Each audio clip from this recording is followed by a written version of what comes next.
Welcome back to Doctrines 1 as we continue our study of Bibliology. We're going to continue our discussion of English translations, continuing on from the King James to talk about what we would potentially call modern translations. Although modern, we're going to begin close to the end of the 19th century for the first quote-unquote modern translation. So we begin with what's called the English Revised Version. In February of 1870, a motion to consider a revision to the King James, or to the authorized version of the Church of England, was passed by the Convocation of the Providence of Canterbury. So the Church of Canterbury and the Archbishop of Canterbury, who's kind of the theological head of the Church of England, pushing that we need a revision to the King James. It had been over 100 years, or was reaching 100 years since the last revision under King George III. As a result, 65 British scholars, along with American scholars who joined them in 1872, made significant changes from the King James Version. The Old Testament scholars corrected mistranslations of Hebrew words. The New Testament scholars made thousands of changes based on textual evidence, basically the discovery of the Alexandrian text types of Vaticanus and Sinaiticus. So the New Testament was not based on the Textus Receptus, but rather on the critical text. The work of men like Westcott and Hort, and Tischendorf and Tregelles. On May 17, 1881, their work on the New Testament was issued. Four years later, on May 19, 1885, the entire Bible was completed with publication of the Old Testament. 3 million copies were sold in its first year of publication, though its popularity was not long-lasting, since the immense popularity of the King James what now is considered the King James Bible. The English Revised Version was oriented toward British spelling and figures of speech, and was unpopular in the United States, where most of the Bibles were being sold. Scholars who worked on this revision were, of course, the aforementioned Westcott and Hort, along with J.B. Lightfoot and Joseph Thayer. You might know Joseph Thayer from his excellent lexicon or dictionary of Greek words. That led to the American Standard Version in 1901. So the American scholars who had worked on the English Revised Version banded together to produce their own revision of the King James. That was more suited to the people in the United States, obviously with American spellings. Headed by the aforementioned Joseph Thayer, the American Standard Version was published in 1901 and differed very little from the English Revised Version, except in points of idiom, spelling, and word order that was more natural to the American-speaking ear. It naturally was preferred in the United States and enjoyed wide circulation.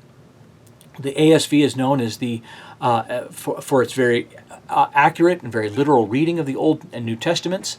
The ASV, however, did not escape criticism, though much criticism was simply grumbling for the resisting unfamiliar changes. Some felt that too many archaic phrases and words from the King James still remained. Others felt that in the desire to be accurate and literal, the wording of the American Standard Version was too stiff and unnatural, and certainly did not carry the poetic beauty of the King James. Concerning this version, Charles Spurgeon once said, "Strong in Greek, weak in English." Nevertheless, the English-speaking people were closer than ever to the original message of the Bible. That brings us to the Revised Standard Version. In 1952, by 1929, the International Council of Religious Education began work on a revision to the American Standard Version. Two revisions for the revision include the desire to correct the stiffness of the unnatural reading of the American Standard Version, the desire to include the findings of the very important manuscript discoveries at the Dead Sea Scrolls, and the Chester Beatty Papyri, which was another of the old ancient papyri, Work on the RSV began in summer of 1943, where the complete Bible was published in 1952. Many welcomed the RSV as a more readable and more reliable rendering of the Old and New Testament texts.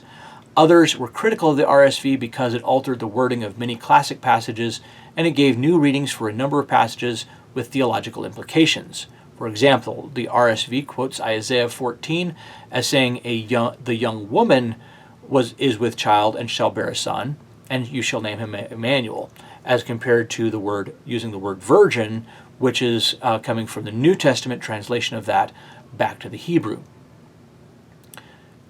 All right, that brings us then to the New English Bible, or the NEB, in 1961. In October of 46, representatives of the major Protestant churches in Great Britain met at Westminster Abbey to commission a new translation that would be better suited to the British readers.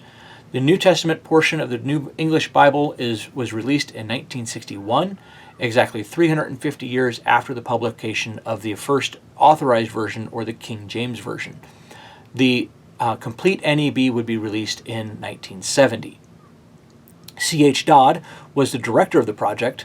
You might know him from some of his works in theology. The New English Bible was unique from the older revision, in that it was a free translation emphasizing a sense for sense or thought for thought translation rather than a word for word translation like the American Standard Version was. In breaking with its strict Greek constructions, the NEB was easier to read, but in doing so, sacrificed some of the accuracy with the Greek. As J.B. Lightfoot says, no translation of recent years varies more from the standard Hebrew text than does the New English Bible. Remember, he was one of the ones who worked on the original revised version. The NEB was both praised for its ingenuity and readability, and severely criticized for its liberty with the Greek and Hebrew. All right, let's go through in rapid fire a few more of these. The Good News Bible in 1966, a translation which was heavily influenced by the theory of dynamic equivalence, again, looking more toward readability than with its with specific word-for-word translation. Sold more than 35 million copies within its first 6 years of publication.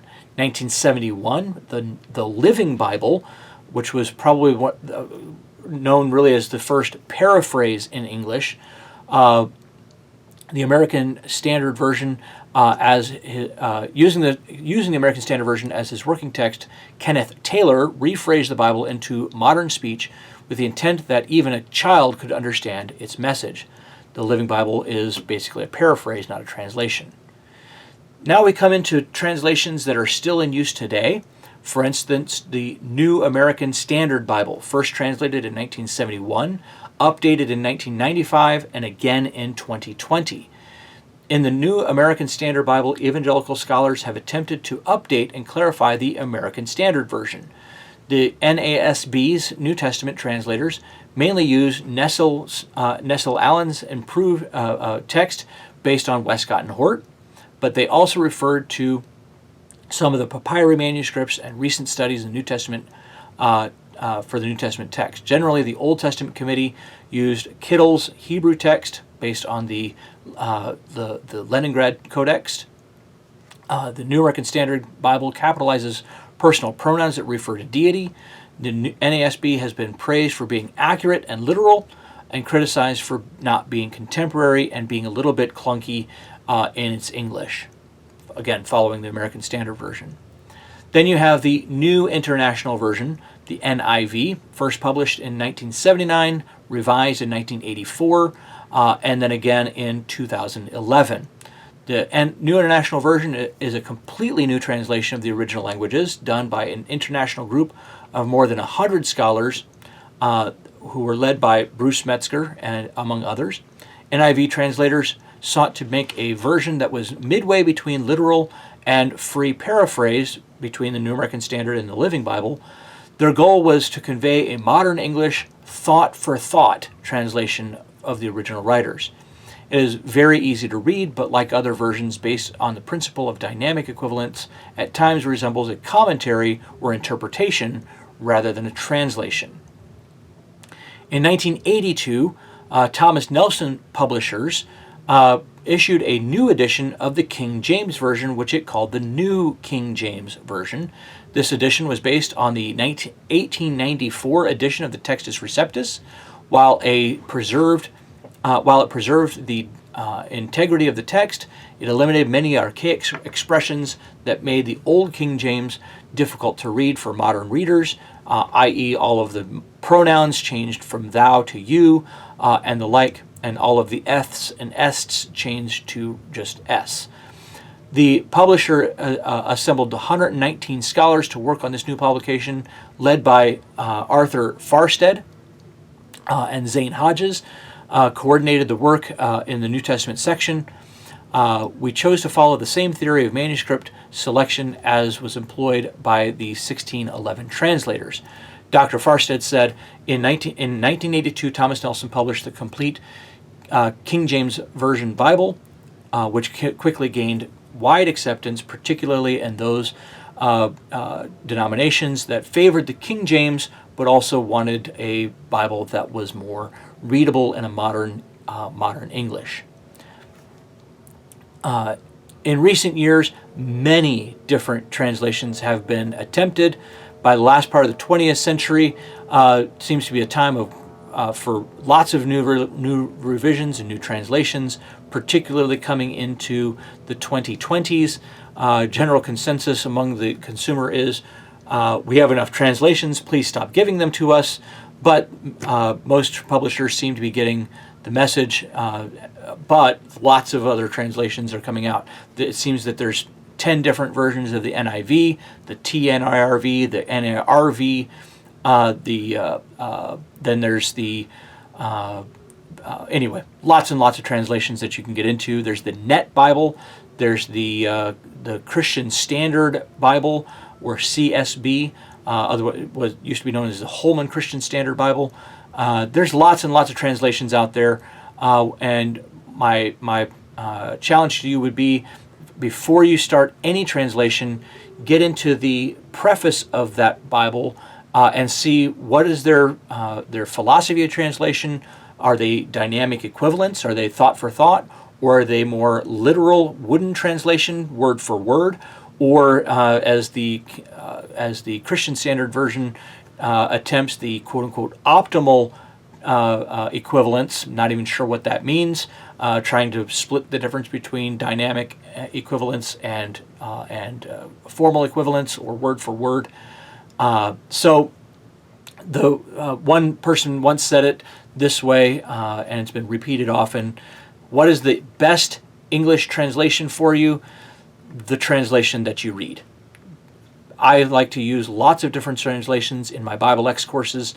I will assign many times 5 to 7 different translations to read through in English. My personal translation that I use is the New King James. The reason for that is because, number one, readability. Number two, it's based on the Byzantine or Alexandrian text type. Byzantine or majority text type, although it is technically based on the Textus Receptus. All of the majority text notes are in footnotes in the New King James. I'm waiting for there to be a full majority text English translation. Who knows, perhaps I'll need to revise this video in the coming years because one has come out. All right, that's all we have for English translations. In the following video, we'll deal with interpretation.